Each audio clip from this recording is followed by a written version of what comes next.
नमस्कार दोस्तों, मैं Dipankar Garola grow with educators पे आज सबका स्वागत है। हमारा उत्तराखंड हिस्ट्री लेक्चर सीरीज का ये 7वां पार्ट है। हमने इससे पहले 6 पार्ट को हमने कंप्लीट कर चुके हैं। अगर आपने पिछले पार्ट अगर नहीं देखे हैं तो प्लीज़ आप एक बार उनको देख लीजिए। आज हम परमार वंश के बारे में पढ़ेंगे। परमार वंश उत्तराखंड के इतिहास में परमार वंश का एक मुख्य स्थान है। आगे हम आज इसके बारे में थोड़ा सा डिस्कस करेंगे। उत्तराखंड हिस्ट्री में बहुत सारे बीच के जो तथ्य होते हैं वो गायब हो जाते हैं। उनके हमारे पास कोई साक्ष्य नहीं है, न लिखित नहीं पुरातात्विक। लेकिन जो भी हमारे पास साक्ष्य है उसके आधार पे हम परमार वंश को पढ़ेंगे। इस वंश का संस्थापक कनकपाल को माना जाता है। इस तथ्य की पुष्टि श्री बैंकर द्वारा प्रस्तुत परमार वंशावली एवं सभासार नामक ग्रंथ से होती है। इसके अतिरिक्त परमार वंशावली कैप्टन हॉर्डविक, विलियमसन और एटकिंसन महोदय ने भी दी। एटकिंसन ने अल्मोड़ा के किसी पंडित के संग्रह से परमार वंश की सूची ली थी। इसमें जो बैंकेट की सूची है ये सर्वाधिक प्रामाणिक प्रतीत होती है, क्योंकि यह सुदर्शन शाह द्वारा कृत सभासार नामक ग्रंथ से जो सूची हमें प्राप्त हुई है, यह बैंकेट की सूची सभासार से पूर्णतः मेल खाती है। इतिहास में यदि किसी एक घटना का हमें दो अलग अलग स्थानों से हमें साक्ष्य प्राप्त होते हैं तो उसकी सत्यता काफ़ी ज़्यादा प्रामाणिक हो जाती है। तो यहाँ पे ऐसा हुआ, जो परमार वंश की जो वंशावली थी ये हमें बैंकेट और सुदर्शन शाह द्वारा कृत सभासार में दोनों में एक जैसी ही मिलती है। आगे बढ़ते हैं। कनकपाल को परमार वंश का संस्थापक माना जाता है।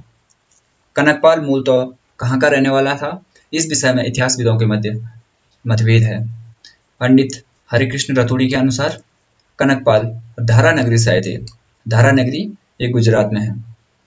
तो जो पंडित हरिकृष्ण रतूड़ी थे इनके अनुसार जो कनकपाल थे वो धारा नगरी से आए थे। एटकिंसन महोदय ने रतूड़ी के इस मत का समर्थन। धारा नगरी से परमार वंश का एक युवक पर्वतीय क्षेत्र में आया, सोनपाल नामक राजा से मिला। सोनपाल उस युवक से अति प्रभावित हुआ। सोनपाल ने अपनी पुत्री का विवाह उस युवक से करवाया और दहेज में चांदपुर परगना उसको दे दिया। ये था हरिकृष्ण रतूड़ी जी का मत। इस मत का वोल्टन और एटकिंसन इस मत का समर्थन करते हैं। डॉक्टर पातीराम ने अपनी पुस्तक में लिखा कि संवत 756 ईस्वी 678 में तत्कालिक राजवंश के कनकपाल मालवा से गढ़वाल आए थे।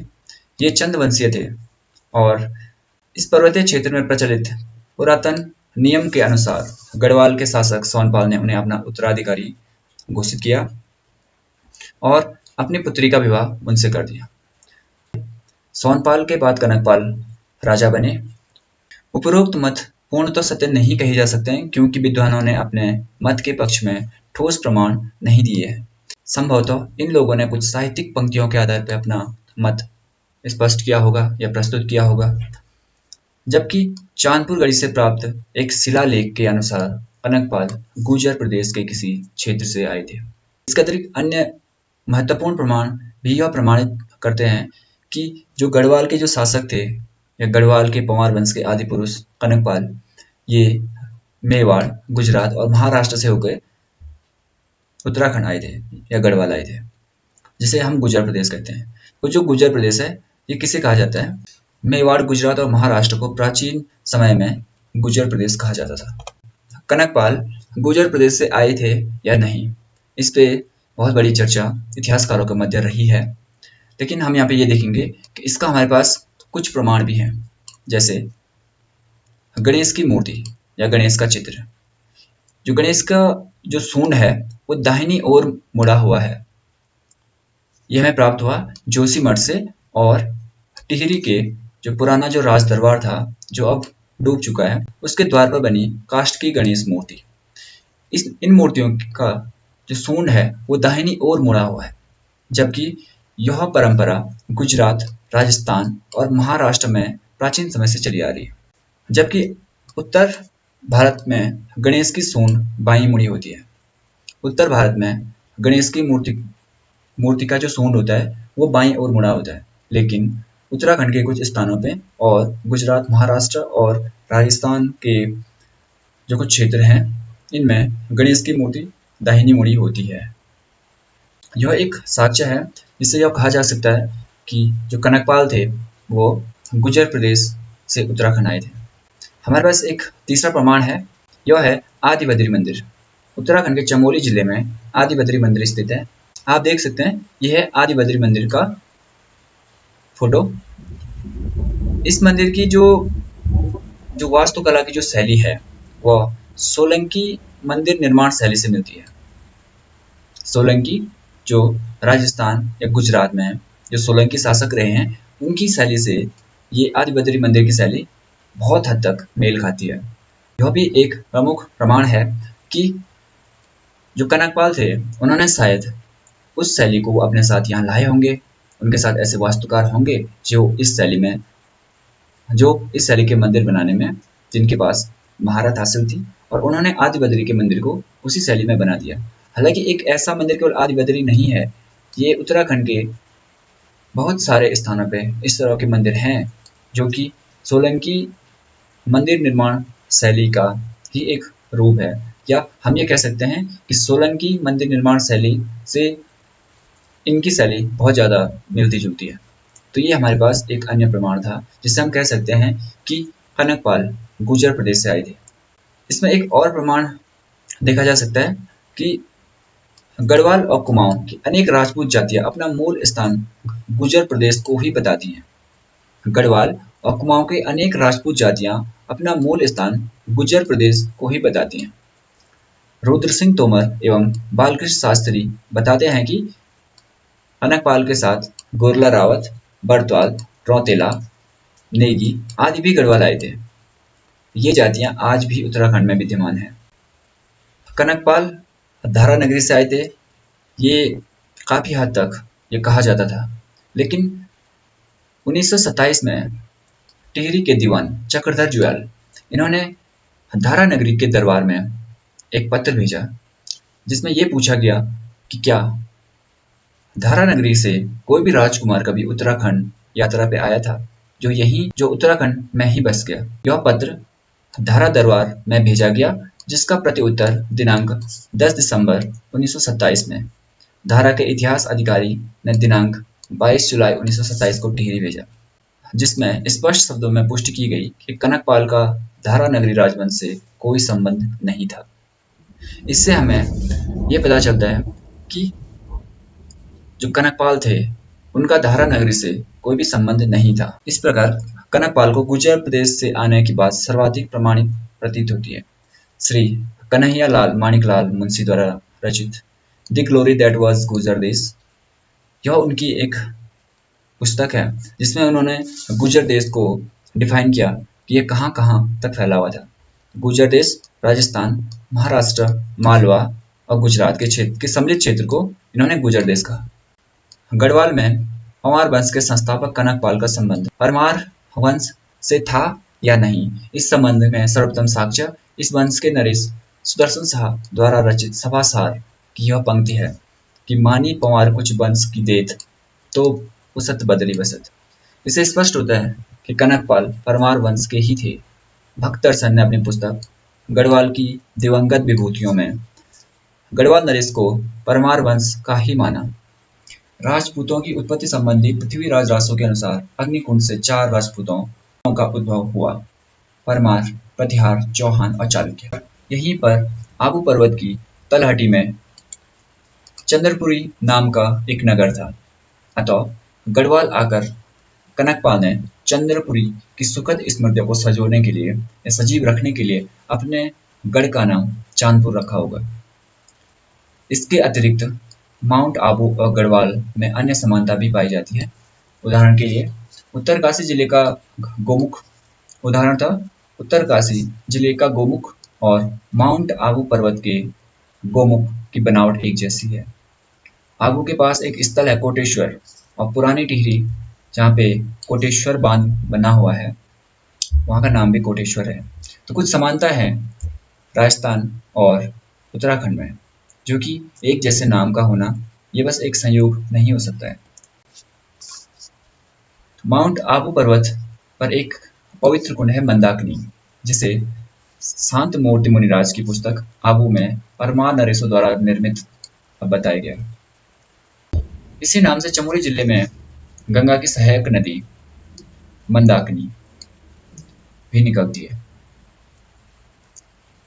देखो, ये एक संयोग था या वास्तव में ऐसे कुछ था कि माउंट आबू के जो पर्वत है वहाँ पे एक जो पवित्र कुंड है वो मंदाकिनी है, और उत्तराखंड में भी मंदाकिनी नाम से एक नदी है। अतः गढ़वाल और आबू क्षेत्र में प्रचलित समान नाम वाली इस ओर संकेत करती है कि परमारों का इन दोनों स्थलों से गहरा संबंध रहा था। परमार वंश के संस्थापक माने जाते हैं कनकपाल। इनका प्रारंभिक जीवन क्या था?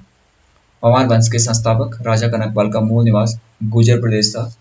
यह उपरोक्त वर्णन से सिद्ध होता है, और इसके सत्तारूढ़ होने की तिथि भी मतय के नहीं है। या राजा कब बने, इस पे भी इतिहासकारों के मध्य एक मत नहीं है। हर कोई इतिहासकार अपने अकॉर्डिंग अलग अलग तिथियों को बताता रहा है। पंडित हरिकृष्ण रतूड़ी ने अपनी पुस्तक गढ़वाल के इतिहास में एक स्थान पर कनकपाल के 888 ईस्वी में गद्दी पर बैठने का वर्णन किया था, जबकि दूसरी रचना गढ़वाल वर्णन में अपने ही मत का खंडन करते हुए उन्होंने सिंहासन रूढ़ होने की तिथि को 745 या ईस्वी में 688 बताए। तो इन्होंने अपनी जो पहली जो पुस्तक थी इसमें 888 बताई, लेकिन जो दूसरी पुस्तक थी उसमें उन्होंने इस बात का ही खंडन किया और उसमें सुधार करके 688 बताई। भक्त दर्शन ने राजा कनकपाल के सिंहासन रूढ़ होने की तिथि 888 ईस्वी ही बताई है। डॉक्टर शिव प्रसाद डबराल ने कोई निश्चित तिथि नहीं बताई, लेकिन उन्होंने अलग अलग विद्वानों के मत का उल्लेख किया और चांदपुर गढ़ी दुर्ग का निर्माण 1425 से 1500 ईस्वी के मध्य हुआ, जिस आधार पर राजा कनकपाल के सिंहासन रूढ़ होने की तिथि 15वीं शताब्दी बैठती है। राहुल सांकृत्यायन ने तो राजा कनकपाल के राजा होने पर ही संदेह व्यक्त किया है। ये तो अजयपाल को ही 1500 ईस्वी में पंवार वंश का संस्थापक मानते हैं। श्री वेंकट ने अपनी सूची में संवत 756 में राजा कनकपाल को 11 वर्ष के शासन का अंत माना, अर्थात राजा कनकपाल उनके अनुसार संवत 754 ईस्वी में गद्दी पर बैठे। यह तिथि ईस्वी सन 688 बैठती है। तो ये श्री वेंकट का मत था कि जो कनकपाल थे वो 688 ईस्वी में सिंहासन पे बैठे। अगले हमारे पास बालकृष्ण शास्त्री भट्ट। इन्होंने अपनी पुस्तक गढ़वाल जाति प्रकाश में जो पंक्तियां प्रस्तुत की है उनके अनुसार राजा कनकपाल संवत 745 अर्थात 688 ईस्वी में गढ़वाल आए थे और राजा बने। सूरवीर सिंह के ऐतिहासिक संग्रह में कवि देवराज द्वारा लिखी गई गढ़वाल राजा वंशावली की हस्तलिखित पांडुलिपि रखी गई है, जिससे स्पष्ट है कि राजा कनकपाल के गढ़वाल आने और सिंहासन रूढ़ होने की तिथि 745 अर्थात 688 लिखी हुई है। तो अक्सर जो बहुत सारे जो इतिहासकार हैं वो इस बात पे सहमत हुए हैं कि 688 ईस्वी में राजा कनकपाल सिंहासन रूढ़ हुए थे, मीन्स वो राजा बने थे। अतः उपरोक्त विवरण से राजा कनकपाल के गढ़वाल क्षेत्र में आने और राजा बनने की सर्वाधिक प्रमाणित तिथि संवत 745 अर्थात 688 ईस्वी ही प्रतीत होती है। राजा कनकपाल के बाद हमें कोई भी ऐतिहासिक साक्ष्य परमार वंश से संबंधित या लिखित साक्ष्य इतिहासकारों के पास नहीं है, जिससे हम ये बीच के राजा हैं, जितने भी जो राजा हुए हैं उनके बारे में हमें कोई भी जानकारी नहीं है। इसीलिए इसको परमार वंश का अंधकार युग कहा जाता है। आगे जो दूसरे राजा हैं ये है राजा अजयपाल। राजा अजयपाल श्री वेंकट की पंवार वंशावली के अनुसार वंश के 27वें राजा थे। जो अजयपाल थे ये परमार वंश के 27वें राजा थे। इससे पूर्व पंवार राजाओं की जानकारी के ऐतिहासिक स्रोत उपलब्ध न होने के कारण इस बीच में इतिहास का प्रामाणिक ज्ञान न के बराबर है, मीन्स इसे परमार वंश के इतिहास का अंधकार युग की संज्ञा भी दी जाती है। राजा अजयपाल के शासन में पंवार राजाओं ने अपनी पहली बार राजधानी परिवर्तन किया और जो अजयपाल हैं उन्होंने अपनी राजधानी को चांदपुरगढ़ से श्रीनगर लेके आए। श्रीनगर से कुछ दूर पे है देवलगढ़, तो देवलगढ़ में उन्होंने अपनी राजधानी को स्थापित किया। इस काल में उत्तराखंड में छोटे छोटे सामंतों द्वारा अपने अपने कोटों या गढ़ों का निर्माण कराया गया जिसमें वो राज करते थे। अजयपाल द्वारा 52 ठाकुराइयों को विजित कर एक विशाल गढ़ राज्य की स्थापना का श्रेय दिया जाता है जिसे गढ़वाल राज्य के नाम से जाना जाता है। यद्यपि गढ़वाल क्षेत्र में गढ़ियों की संख्या को लेके इतिहासकारों के मध्य मतभेद है। कितनी गढ़ियाँ थी सामंतों द्वारा, अपना जो गढ़ था कितने गढ़ थे, इस पे भी इतिहासकारों का मतभेद है। इतिहासकारों के अनुसार कनकपाल ने 52 गढ़ों को अधीन किया। हरिकृष्ण रतुड़ी के अनुसार इन 52 गढ़ों में ठकुराई राज्य था, इन्हें ठकुराइयाँ कहा जाता था। हरिकृष्ण रतुड़ी ने प्रारंभ में 64 परगनों के आधार पर 64 गढ़ों का अनुमान किया। इसमें तीसरे हैं डॉक्टर यशवंत कटोच। चांदपुर गढ़ी से प्राप्त सूची के आधार पर 24 गढ़ों का उल्लेख करते हैं। वाचस्पति गैरोला गढ़वाल को 52 गढ़ियों में विभक्त मानते हैं। वाचस्पति जो गैरोला हैं ये मानते हैं कि गढ़वाल में 52 गढ़ थे। गढ़वाल में प्रचलित जागर गाथाओं में भी 52 नरसिंहों की गढ़ों में नियुक्ति का प्रसंग आता है जिससे कि 52 गढ़ होने की पुष्टि होती है। शिवानंद नौटियाल जागर में 52 वीरों के नामों को ही 52 गढ़ों का नाम मानते हैं। अभिलेखीय साक्ष्य में हमें रानी कर्णावती के काल का ताम्रपत्र जिस पर संवत 1640 ईस्वी 1562 अंकित है, यह हाट गांव से प्राप्त हुआ है। इस ताम्रपत्र में गढ़वाल संतान शब्द उत्कीर्ण है। ऐतिहासिक दृष्टि से पहला लिखित गढ़वाल शब्द ये हमें रानी कर्णावती के ताम्रपत्र में मिलता है जिसमें लिखा गया है गढ़वाल संतान। इसके अतिरिक्त बद्रीदत्त पांडे के अनुसार दीपचंद्र के ताम्रपत्र 1600 ईस्वी में भी गढ़वाल के राजा का उल्लेख हुआ है। इसका अर्थ है उस ताम्रपत्र में भी गढ़वाल शब्द प्रयोग हुआ था। अतः इससे स्पष्ट होता है कि गढ़वाल शब्द 15वीं शताब्दी के बाद ही प्रयोग होने लगा। कौटिल्य द्वारा वर्णित 3 प्रकार के दुर्ग, एक होता था जल दुर्ग, दूसरा होता था मरुस्थल दुर्ग और तीसरा होता पर्वत दुर्ग। इसमें वर्णित पर्वत दुर्ग के समान ही उत्तराखंड के गढ़ थे। उत्तराखंड के जो गढ़ थे वो पर्वत दुर्ग के ही समान थे। देखो जो जल दुर्ग होता है ये बहुत बड़े जल राशि के बीच में कोई दुर्ग बनाया जाता था जिससे कि कोई और व्यक्ति या विदेशी शत्रु उस पर आक्रमण न कर सके या उसको हानि न पहुंचा सके। दूसरा होता था मरुस्थलीय दुर्ग। यह मरुस्थल में इस प्रकार के दुर्ग थे जैसे हमें चित्तौड़ या फिर राजस्थान में देखने को मिलते हैं, वो मरुस्थलीय दुर्ग होते हैं। और पर्वत दुर्ग ये हमें उत्तराखंड में देखने को मिलते हैं जिसको हम उत्तराखंड में गढ़ कहा जाता है। इन पर कठिनाई से चढ़ा जा सकता था और इनसे निकलने के लिए एक सुरंग होती थी। जो पर्वतीय जो दुर्ग होते थे जिनको हम टिब्बा या गढ़ कहते हैं, इन पे निकालने के लिए एक छोटी सी सुरंग होती थी और यह सुरंग केवल राजा या उनके जो संबंधी होते थे उन्हीं को पता होती थी।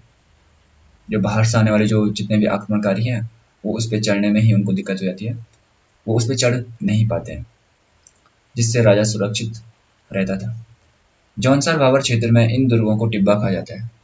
अग्नि पुराण के अनुसार गढ़ दुर्ग के जो गणपति होते हैं वह अपने परिवार और विश्वास पात्रों के साथ रहकर आसपास के क्षेत्रों पर शासन करता था। गढ़ ही उसका पुर होता था और जहाँ मंदिर, घाट इत्यादि सभी चीजें होती थी। गढ़ के अतिरिक्त कोट, बूगा, थुम्बा, मोड़ा आदि भी गढ़ के छोटे रूप हैं। अर्थात गढ़ से छोटी इकाइयां होती थी। तो गढ़ से छोटी इकाई जो होती है वो होती थी कोट, बूगा, थुम्बा, मोड़ा इत्यादि। मुस्लिम काल के लेखकों ने इन कोटों की अधिकता के कारण ही गढ़वाल के प्रवेश द्वारों को कोटद्वार, हरिद्वार नाम दिया।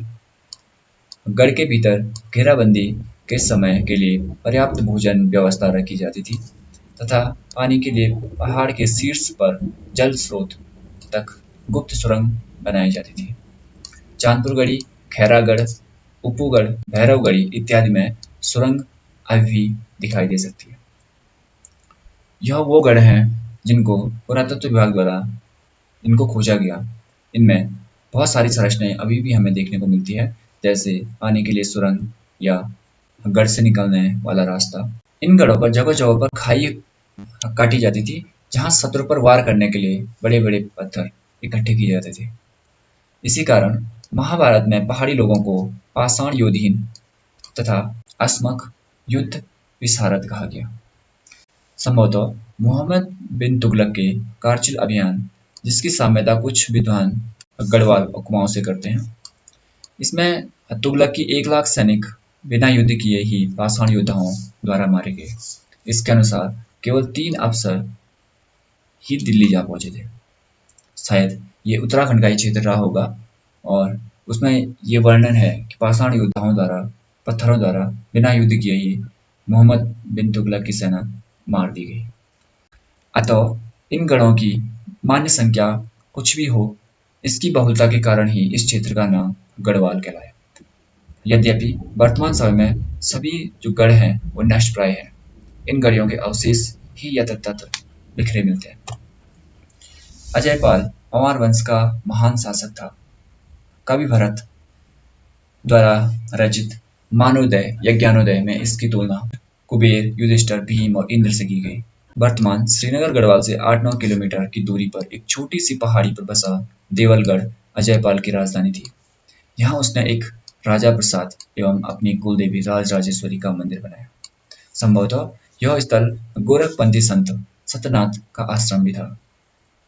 अजयपाल इस पंथ का अनुयायी था क्योंकि उसे गोरखपंथी संप्रदाय के अनुयायी भर्तृहरि और गोपीचंद्र की श्रेणी में रखा जाता है।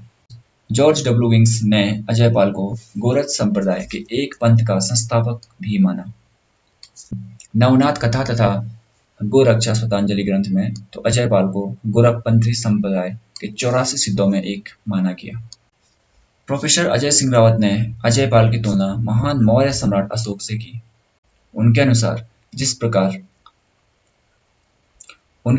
प्रकार कलिंग युद्ध 261 ईस्वी में भीषण नरसंहार से क्षुब्ध होकर अशोक ने भेरी घोष को त्याग कर धम्मघोष को अपना लक्ष्य निर्धारित किया, उसी प्रकार अजयपाल ने गढ़वाल क्षेत्र की सभी 52 गढ़ों को जीतने के बाद सदैव के लिए ऐश्वर्य को त्याग कर गुरुपंथ को अपना लिया। Thanks for watching me.